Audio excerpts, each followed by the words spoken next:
जय हिंद साथियों, हम बात करेंगे पृथ्वी की पुत्री, आदिवासियों की गंगा, काठल की गंगा, बागड़ की गंगा और दक्षिण राजस्थान की स्वर्ण रेखा एवं कर्क रेखा को 2 बार काटने वाली नदी माही नदी के बारे में। तो चलिए जानते हैं क्या है खास माही नदी के बारे में। और इस नदी के बारे में साथियों हम मुख्य रूप से मैप पर जानने वाले हैं। इस नदी के बारे में हम मुख्य रूप से जो जानकारी जुटाएंगे वो मैप के माध्यम से जुटाएंगे, ठीक है। तो चलिए देखते हैं कि माही नदी का उद्गम कहां से होता है। यदि हम इसके उद्गम की बात करें साथियों, तो इसका उद्गम, ध्यान देंगे आप, इसका उद्गम विंध्याचल पर्वत श्रृंखलाओं की अमरोरू पहाड़ी, ठीक है, विंध्याचल पर्वत श्रृंखला की, नोट करिएगा, विंध्याचल पर्वत श्रृंखला की अमरोरू पहाड़ी से होता है। कहां से होता है भाई? तो अमरोरू पहाड़ी से, ठीक है। अमरोरू पहाड़ी में स्थित मेहंद झील है, इस झील से उद्गम होता है माही नदी का। और मेरे प्यारे साथी, इसका उद्गम कहां से होता है, किस जिले में होता है मध्य प्रदेश के? तो नोट करें ना कि यह मध्य प्रदेश के धार जिले के मिंडा ग्राम में इसका उद्गम होता है। कहां पर? तो धार जिले के मिंडा ग्राम में उद्गम होता है। धार जिले के मिंडा ग्राम में इसका उद्गम होता है। बहुत अच्छे से ध्यान रखना कि धार जिले के मिंडा ग्राम में विंध्य पर्वत श्रृंखला की अमरोरू पहाड़ी में स्थित मेहंद झील से उद्गम होता है। किसका? तो माही नदी का। किसका भाई? तो माही नदी का उद्गम होता है। इसके बाद जब माही नदी का उद्गम होता है तो ध्यान रखिएगा, यह उत्तर पश्चिम की ओर बहती है। देखिए प्रारंभ में किस दिशा में बह रही है? तो प्रारंभ में यह उत्तर पश्चिम की ओर बहती है, ठीक है। किस ओर बह रही है? तो प्रारंभ में यह उत्तर पश्चिम की ओर बह रही है। जब यह उत्तर पश्चिम की ओर बहती है तो यह सरदारपुर अभ्यारण्य से होते हुए गुजरती है, जहां पर इस पर सरदारपुर बांध बनाया गया है। कौन सा बांध? तो नोट करेंगे, सरदारपुर बांध बनाया गया है, ठीक है। कहां पर बनाया गया है भाई? धार में बनाया गया है। तो सरदारपुर बैराज किस नदी पर स्थित है? माही नदी पर स्थित है, ठीक है। हम किस नदी के बारे में पढ़ रहे हैं? नोट कर लेंगे आप, हम पढ़ रहे हैं माही नदी के बारे में, ठीक है। हमें किस नदी के बारे में पढ़ना है? माही नदी के बारे में जानना है, ठीक है। तो सरदारपुर बैराज। और इसके अलावा यदि हम बात करें तो यह धार जिले से निकलकर मध्य प्रदेश के झाबुआ जिले में प्रवेश करती है। और मध्य प्रदेश के झाबुआ जिले से बहते हुए यह रतलाम में प्रवेश करती है, ठीक है। रतलाम में प्रवेश करती है। और रतलाम में बहते हुए यह, ध्यान देना है आपको, बहुत ही महत्वपूर्ण जानकारी कि यह जो माही नदी है यह राजस्थान के किस जिले में प्रवेश करती है? तो आप नोट करना, यह राजस्थान के बांसवाड़ा जिले में प्रवेश करती है। किस जिले में? बांसवाड़ा जिले में प्रवेश करती है। और मेरे प्यारे साथियों, इसी बांसवाड़ा जिले में राजस्थान में इस पर स्थित है, नोट करना है आपको, इस पर स्थित है क्या? तो भाई आपका बजाज सागर, ठीक है। माही बजाज सागर बांध, माही बजाज सागर परियोजना या माही परियोजना के नाम से भी जानते हैं, या इस बांध को किस नाम से जानते हैं? माही बजाज सागर बांध के नाम से जाना जाता है। तो ध्यान देना मेरे प्यारे साथी, इस माही नदी पर स्थित बांसवाड़ा जिले में जो बांध बनाया गया है, बांसवाड़ा जिले में राजस्थान के, इसे किस नाम से जाना जाता है? माही बजाज सागर बांध के नाम से जाना जाता है, माही परियोजना के अंतर्गत। अब देखें ये नदी अभी तक किस दिशा में फ्लो कर रही है? तो यह प्रारंभ में उत्तर पश्चिम की ओर फ्लो कर रही है, ठीक है ना, नॉर्थ वेस्ट की तरफ फ्लो कर रही है। लेकिन जब यह, ध्यान देना, राजस्थान के प्रतापगढ़, ठीक है, प्रतापगढ़ जिले में पहुंचती है तो प्रतापगढ़ जिले में यू टर्न बनाती है। ये देखिए, ये क्या कर दिया इसने? यू टर्न बना दिया। यू टर्न बनाती है और प्रारंभ में किस ओर जा रही थी? उत्तर पश्चिम। और उसके बाद किस दिशा में फ्लो करने लगती है? तो ध्यान देना है, दक्षिण पश्चिम की ओर। पूरा यू टर्न बना के ये दक्षिण पश्चिम की ओर प्रवाहित होने लगती है।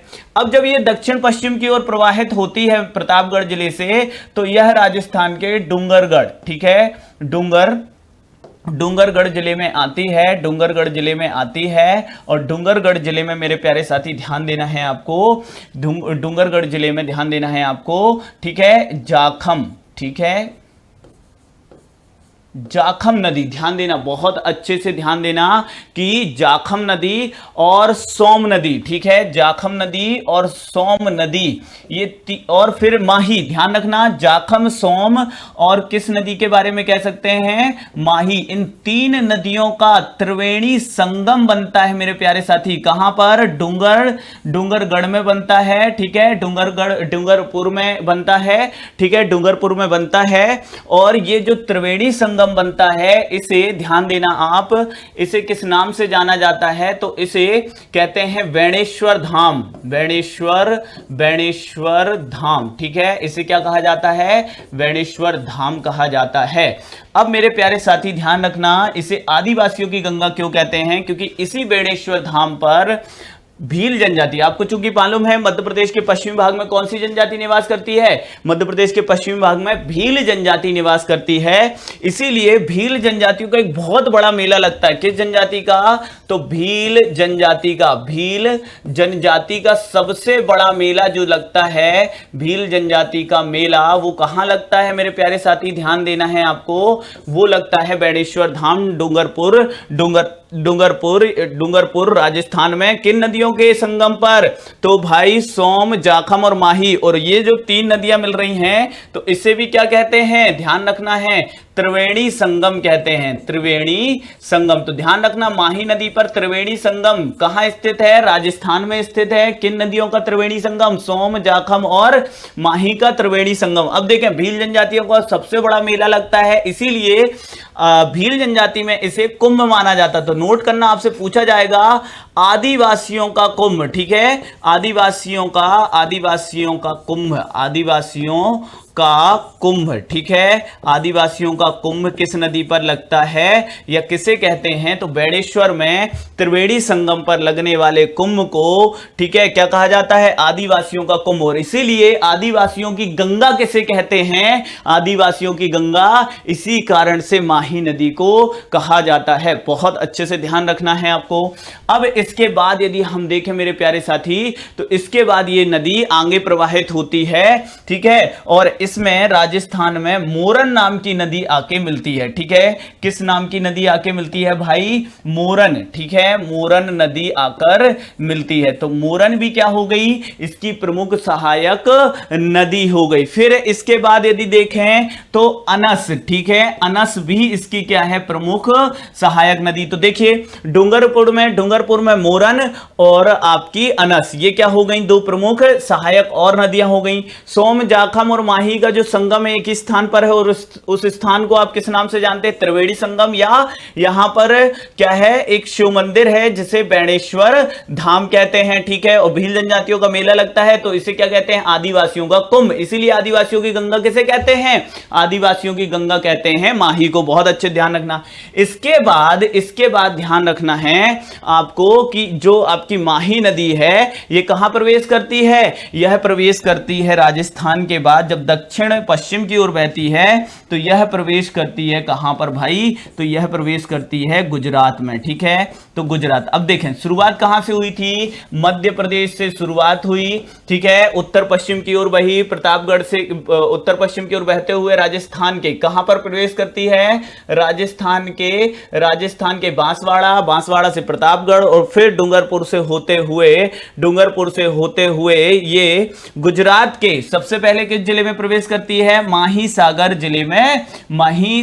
जिले में प्रवेश करती है, जहां पर माही नदी पर गुजरात में भी डैम बना हुआ है, कदाना डैम, ठीक है, कौन सा डैम? कदाना बांध बना हुआ। तो कदाना बांध किस नदी पर है? कदाना बांध, तो ये भी माही नदी पर है, गुजरात के माहीसागर जिले में, ठीक है। इसके अलावा माही बजाज सागर बांध बांसवाड़ा में है, ये राजस्थान का सबसे लंबा बांध माना जाता है माही नदी पर, माही बजाज सागर बांध।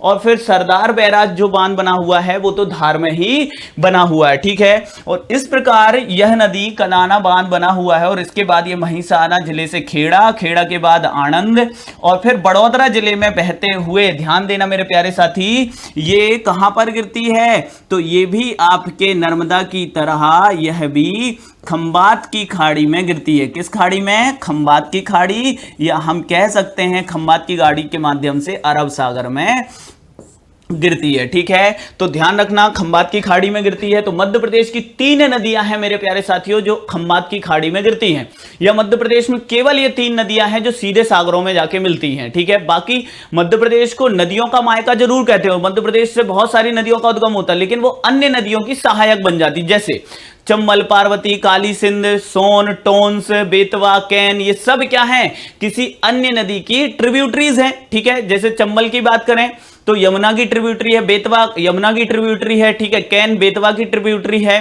ठीक है, कैन जो है वो आपके यमुना की ट्रिब्यूटरी है। टोन्स की बात करें सीधे गंगा में मिलती, सोन सीधे गंगा में मिलती है। बैनगंगा वर्धा की बात करें तो इनका जो संयुक्त धारा प्राणहिता गोदावरी में मिलती है। तो ये सभी नदियां क्या हैं, किसी ना किसी अन्य नदी की सहायक नदियां हैं। लेकिन मध्य प्रदेश में 3 नदियां, नर्मदा, ताप्ती और माही, ये 3 नदियां, जो कि हम कह सकते हैं माही को भी कि ये भी कहीं ना कहीं पश्चिम की ओर बह रही, पहले उत्तर पश्चिम और फिर दक्षिण पश्चिम, तो पश्चिम में तो बही। तो ये जो 3 नदियां हैं जो पश्चिम की ओर बह रही, ये तीनों की तीनों खंबात की खाड़ी में गिरती हैं। और ये 3 नदियां बस ऐसी हैं मध्य प्रदेश में जो क्या होती हैं प्यारे साथियों, सागरों में जाके मिलती हैं। ठीक है, अब इस प्रकार यदि हम देखें तो माही की जो कुल लंबाई होती है, ध्यान देना है, माही की जो कुल लंबाई होती है मेरे प्यारे साथी, होती है 500, ध्यान रखना है कितनी होती है, तो 576 किलोमीटर। कितनी होती है, 576 किलोमीटर होती है। किसकी लंबाई, तो माही की लंबाई। और माही को ध्यान रखना है, माही क्या करती है, माही भाई कर्क रेखा को 2 बार काटती है। कितनी बार, कर्क रेखा को 2 बार काटती है, ध्यान रखना है आपको, है ना। तो आपकी कर्क रेखा को 2 बार काटने वाली नदी कौन सी हो गई, माही नदी हो गई, कांठल की गंगा। ठीक है, या आपको पूछ लिया जाए कि राजस्थान, दक्षिण राजस्थान की स्वर्ण रेखा किसे कहते हैं, दक्षिण राजस्थान की स्वर्ण रेखा, तो भी माही नदी को कहा जाता है। तो बहुत अच्छे से ये जानकारी आपको ध्यान में रखना है। इसकी सहायक नदियां जाखम, सोन, मूरन, अनस। ठीक है, और मध्य प्रदेश की कितने जिलों से प्रवाहित होती है, 3 जिलों से प्रवाहित होती है। कुल लंबाई ध्यान रखना है 576 किलोमीटर। तो साथियों ये थी आपकी बहुत ही महत्वपूर्ण कौन सी नदी, माही नदी। आपने जाना कि इसे क्यों कहते हैं, इसे क्यों कहते हैं आदिवासियों की गंगा, क्योंकि भाई त्रिवेणी संगम पर आदिवासियों का क्या लगता है, कुंभ लगता है, इसलिए इसे आदिवासियों की गंगा, कांठल की गंगा, या फिर बेणेश्वर धाम कहां पर स्थित है, तो माही नदी पर स्थित है। ठीक है ना, तो बहुत अच्छे से ध्यान रखना। माही नदी कैसा लगा कमेंट बॉक्स में जरूर बताएं, और साथियों क्लास को, इस लेक्चर को, इस सेशन को लाइक जरूर करें और शेयर करें। थैंक यू सो मच, जय हिंद।